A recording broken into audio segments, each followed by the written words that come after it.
Gorgeous women, welcome back to the Jaclyn Shaw Show. I have a guest here with me today, and I'm excited to dive into the conversation we are about to have. So, welcome, Jillian Murphy, to the show. Oh my gosh, thank you so much for having me. I'm so excited to be here. I know I just had you on my show about a week and a half ago, and it was a beautiful conversation. So I'm ready to pour into your audience today too. Yeah, amazing. Thank you.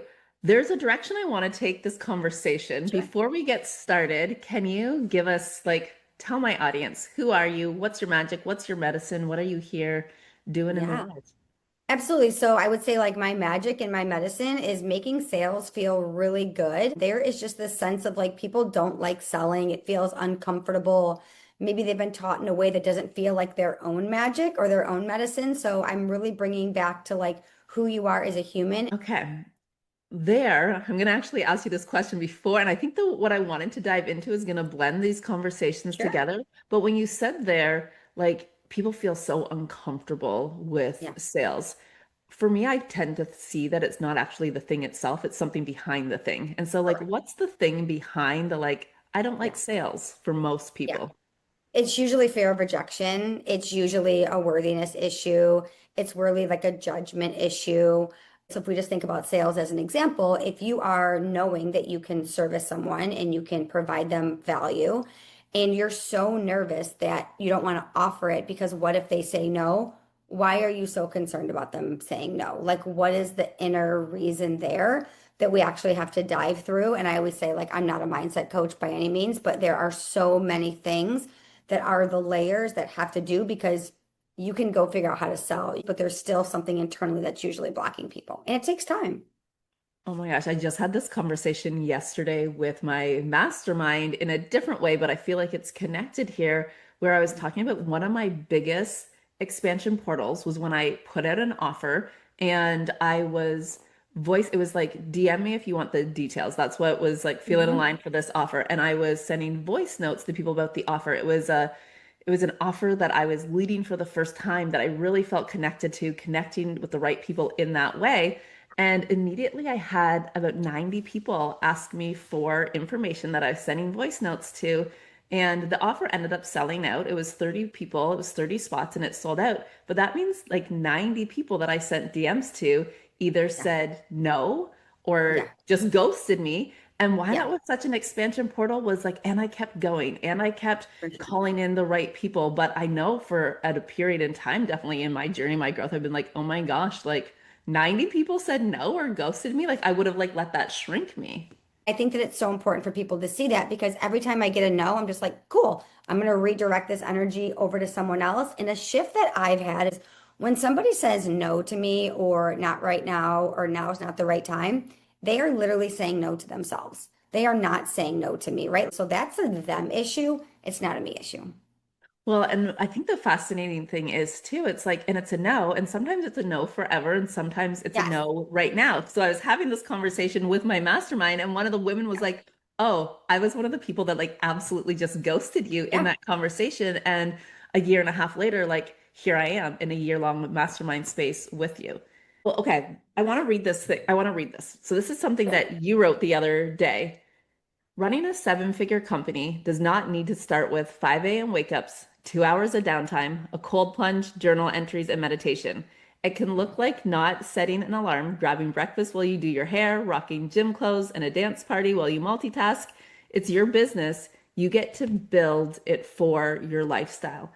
Yeah. Why I want to touch in on this is I feel like we're talking about like creating your life and creating your business. And most people I find are not actually anchored into creating their own life, own business, because they're so worried about following someone else's blueprint, whether that is with different strategies or the like what you do at 5 a.m. Yeah. And the first thing I want you to ask yourself is like, let's just say someone's saying like, hey, you have to get up at 5 a.m. and do the 5 a.m. club and journal and meditate and all those things. Do you even like doing those things? And is that even when you're the most productive, right? Like it all has to also depend on like where are you the best? Yeah. And again, I think it's following like what's like what is aligned for you and what is aligned for you in this moment and today. And that might look different. I mean, I go through so many different seasons in my business, and there was a period of Totally. time where I started every single day with a coaching call. It was like every single day with a coaching call. That's what would activate my creative frequency. So I found when I was like only doing coaching calls later in the day or only on some days that I was just like, I wasn't ever being like efficient with my time. I was just kind of like feeling a bit lost, to be honest, sometimes in my days before I had that call. And then I would have that call and like I'd be like, oh yeah, like now let me create, let me do, let me blah, blah, blah, blah. But then there became a period of time where starting every day with a coaching call didn't feel like the yes frequency for me. And so letting us follow our own yes frequency and letting that be the blueprint for creating our life, not the, well, somebody else said you had to do this. I'm also someone who like sometimes, I mean, I've never really been a 5 a.m. club girl, but Yeah. depending on Yeah. where I am in the world, when I live in Costa Rica, like getting up at 6 a.m. to surf, like that is my jam. It's getting up at Yeah. 6 and creating. That's how I flow. But other things like I actually, and people are always shocked by this, like I don't journal very often. Like it is I very rarely do either. Very yeah. rarely. And as someone's like, who's like, but you're like so like in tune spiritually and like, how does Yeah. everything move through? And I'm like, it's not through journaling. It's through like when I'm in motion. It's like the ideas come through when I'm just, like out and Yeah. living life and in communion with God. And oftentimes, like during conversations like this, like my work is my most spiritual work. Yeah, I think that's so true too. And I think it's also like we talk about like different seasons like of your life, but there's also different seasons of like motherhood or marriage or relationships, right? Like I tell my clients all the time, I'm like, yeah, I sleep till like 9 o'clock in the morning, but I also have no one to get alive in the morning. I'm not taking anybody to school. I'm not making breakfast. I don't have a husband getting out the door, right? So like my lifestyle is also very different than most entrepreneurs. Just like on the flip side, if you had three toddlers and a husband and drop off, your morning would look very different than mine. So I think that like you also have to ask yourself like these people that are like having this crazy morning routine, number one, what does their entire lifestyle look like? And also, what does their business look like? Yeah. And I think the bigger part for me of this conversation as well is, and then where are you doing things for the sake of doing? Where are you doing things hoping that then you get the reward? It's like, okay, God, like I did my meditation today. It's like I did that, like now where's the reward? Or I posted this many times. Now where's the reward? Or I Yeah, followed like Jenny who says you've got to do this, this, this, and this in order to manifest. Now where's my reward? yeah, Or Susie, who says you've got to do this, this, this in order to scale. Now, where's my reward? But it's like, yeah, but in all of those lists, it wasn't like your energy wasn't in it. You weren't actually activated. This is the biggest thing I find looking from an energetics and a frequency perspective.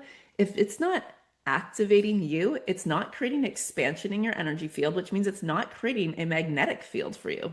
yeah. Yeah, it's so true. I mean, you guys, if I had to wake up at 5 a.m., that would not expand me. It would actually like contract me. It would make me not sleep well at night. I'd be like, oh gosh, I'm gonna be tired, like all these things. So like I think for a lot of us, we have to ask ourselves, like, is it actually activating us? Yeah, I love that. Yeah. What for you personally expands you? Yeah, so for me, being around people, I'm a huge like community person. So like being around girlfriends. So my best friend is a very successful business owner, exited multiple 8 and 9 figure companies. So I usually FaceTime her in the morning when I'm getting ready because just being in her energy like expands me, right? I'm also like, all right, like she's ready to rock the day. Like this is what she's doing. So that's a huge thing for me. Also, music is a huge expander for me. So being in the frequency of like being silly, playful, dancing, all of those things, it really does get me in the mood. And people should realize that like you can be a 7 figure earner, like and live a life that feels really good for you in the morning. What else are some things that are a no for you? So, like, no to the 5 a.m. club. What else Yeah. is it? No. What else feels like it actually creates contraction versus the expansion for you? Yeah, so I think a big thing that surprises people is I don't set an alarm clock. I haven't set an alarm clock in about 5 years, and I allow my body to wake up when it does. It's also why I don't start my coaching calls usually until 10 or 11, because I know I'm not going to sleep till 10 o'clock in the morning, right? So I give myself that space to kind of just like wake up. And even like today, I think I woke up around like 8, and I wasn't like in my bed feeling guilty. I was like, okay, I'm gonna like grab my phone, create a piece of content, do a couple messages back in the DMs. Like it feels good for me to work like that, right? But like contracting me would be like, you have to get up, you got to put makeup on, you got to put a suit coat on, you got to get to your desk and answer these. But like when I'm laying down and I'm chill, that's like where some of like my best creativity comes out. So again, I think like that's definitely a hard no. Also, for me, a hard no is any early morning calls. It's just like an absolute no. It's not where I'm the best. I love that. And it's bringing up something for me here. And I'm curious, just like thoughts and feels on this, because I absolutely hear you. And I just had a recent experience where I've been speaking at a lot of live events, a lot of stages, and I really am like, okay, earlier in the day is great for me. So a lot of the stages I spoke on, I was like one of the first speakers. It was like Yeah, 10 a.m., 11 a.m. That yeah. is when my energy is just And that like would boom, stress me boom. out. Yeah, Yeah. And that for me is just like, yes, yes, yes, yes. yeah. And then I was speaking at an event and they're like, you're going to be the last speaker at the day at like, and I think it was like at 5:40. And Oh, I was like, oh my God. I also, when I go to events, I love to be in the room. I love to support yes. the other speakers. I love to be connected with people. And the event started, I think, at 9 a.m. And I was like, if I'm It's a long from day. 9 a.m. till 5:40 and then to get on stage, it was just like a no. And so I Yeah, had this moment where I was like, okay, I'm gonna message them and ask like if there's can be like any movement, any yeah, rearrangement in the day. But then I sat with it and I'm like, no, like I'm actually gonna close the day and I'm gonna like actually feel like what does it feel like to close the day? And can I show up as powerful closing the day as I do to start the day? And so I yeah, made the choice to do that. But then I also honored my energy throughout the day. I decided I was going to go there for the opening and I was going to go there for the morning. But when lunch happened at 2, that I wasn't going to go back to the event until I yeah, spoke so that I had 2.5 hours where like literally sat in the sunshine, like put my yeah, feet on the yep, grass, was in my own mhm, energy. And so I wanted to share that within what you just said because yeah, I do feel like I know when I'm best. And then it's like I also know how my energy works best. So if it's a different, timing for me, what I learned from that experience is like if I can at least really honor how my energy flows, like yeah. then I can still show up and rock that stage. Yeah, I think that's so important. I've done that many times, like where someone has had me on like their panel at like 9 a.m. and I'm like, hey, I also know you have an afternoon panel at like 3. Like, is there any way to switch this? And I always make it about them. So like so that your audience gets the best version of me, right? Like I'll be way more on at that. But then again, if they couldn't do it, I'm honoring my energy before and after of like what that looks like, right? So I think that's all just like really important. I think even for a lot of us, like we're getting asked to speak on stages, we're getting asked to speak inside of people's programs and also making sure it's like a full body yes. You guys, I say no to a lot of things and I'm totally okay with it because again, I want to honor myself, my energy, and what I know I'm going to show up for. So Yeah. you gave some of the things that are like a no for you, but what are some things that are, taught in the business industry of like, this is what you have to do in order to scale. This is what you have to do in order to be successful that you're like, I'm just not subscribing to that. Yeah, so it's no sales calls. I don't do any sales calls in my business. We don't have any sales pages in our business. I don't have a website in my business. I don't have any setters or closers in my business. I have nobody else in my DMs. I have a very lean, crazy, slim team, which I think people say like, oh, if you have to scale, you guys should bring all these other people in. Like, no, we absolutely don't. So I actually feel like that's actually kind of one of my superpowers. I get to really talk about what it looks like to build and scale a 7-figure company, doing all the things that people told me that I needed to do because I'm like, no, I'm not doing any of these things. This for me is like the power in this conversation is I'm not doing any of those things. What I'm hearing from you, let me know if this feels accurate, is like Yeah, because they're a no for me. Now, if yeah, you were coaching a client that was like, well, this is a yes for me, it's like for sure. so different things can be yeses for different people. But what I never subscribe to too is like, this is the only way. This is what you have to do. If you do this, you're not going to be successful. That's where I'm like, oh yeah, watch me. Yeah, I mean, let's just use me for an example, right? Like I'm a DM selling expert. I teach my clients how to sell in the DMs. Is that the only way to sell? No, you can sell on email, you can sell on webinar, you can sell from the stage, you can sell from your podcast, you can sell from affiliates. Like there's a million different ways to sell. Now, I stand on business of like this is the only way that I want to do it, but you guys, there's a million different ways to get there, right? I have a lot of clients that come in to work with me and they're like, you know what? You're teaching me how to sell in the DMs, but this doesn't work for my lifestyle. I'm a mom and I can't be in my DMs all the time. I want to go to sales calls. Cool. Let's take you to sales calls. All right, people that are really good writers and they're like, I want to sell through email. Great. Let's build your email list, right? Like there's lots of different ways to do it, whatever way feels the best for us in this season of our life. Hmm. Okay. Final question. Can you give us like selling in the DMs? What is one thing that's like, yes, magnetic, hot, and what's one thing that like repels?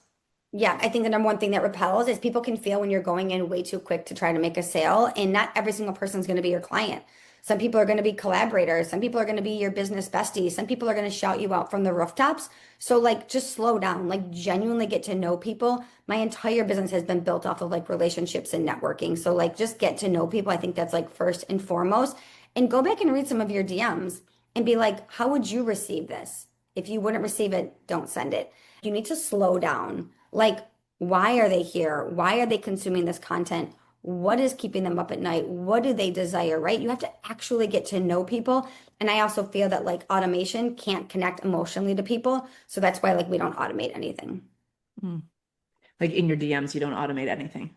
Nothing. No, we have no managed chats. We have no setters. We have no like drop the word here to get this. It's I'm literally the person in my DMs every day. Hmm. And you love it. I love it. I do. I love it. It's the one thing I will not outsource. I won't Yeah. outsource coaching my clients, recording podcasts, and DMs. Other than that, I have a team that does everything else. Yeah. And that's the thing for me though, is like it's and I love it. And I And you love love it. it. And so if you don't so what if someone says to you like, but I don't like I Yeah. don't Well, love then being in let's my find you. DMs. There's like a quadrant that I use. What are you good at? What do you love? What are you bad at? And what do you hate? If you are bad at content and you hate doing it, let's move this. Then you can move into something else that you're good at and that you love. So I think for a lot of us, we have to ask ourselves, like, are we actually even good at this? Is this a thing that actually lights us up? And if it's not, then either trade it, borrow it, hire it, source it out to someone else. Yeah. And again, something that tends for me really shifted. Like I used to hate creating content. I thought I just hated creating content. I thought I sucked at creating content. I thought I Yeah. wasn't a content creator, but I hated it because I was subscribed to someone else's way of you have to do this and you have to do this and you have to have this hook and you have to have this thing. And so then I was constantly in my head about all the Yeah. content creation. Then I was like, oh wait, should that line have came first? Should that line have came second? Should I? And I would like spend 2 hours Yep. rewriting a post that was like basically saying the same thing to be like, ooh, am I doing this the right way? And so what I've actually learned and discovered is I don't actually hate creating content. I actually love create content, but not somebody else's way. Totally. Like I don't like long form content. You'll never see the long caption on anything, right? Most of my content is done in my car when I'm like doing something else because that's where content feels really fun. It's like content gets to be easy when you do these types of things, right? If you don't like creating content at your desk, then go outside and create it on a park bench or in your bathtub or like laying in bed. Like do the things that actually light you up. Mm, absolutely. Do the Yeah. things that light you up. And that comes back to like you're here creating a life and a business that you got into doing this because you wanted to love your life, because you wanted to Yeah. love what you do, and you wanted to love your work. And so doing things that you don't love, that don't feel Yeah. activating to you, it's like it gets to be a no. Oh my gosh. Thank you so much for being here with me today. Let us know, tell everyone, where can they find you? Yeah. I have a podcast. Jaclyn was just on it. So go over and check it out. It's the Jillian Murphy Show. And then Instagram at the Jillian Murphy. Amazing. Amazing. We'll link all of that in the show notes below. Thank you so much for being here with me. And until next time. Perfect. Thank you so much.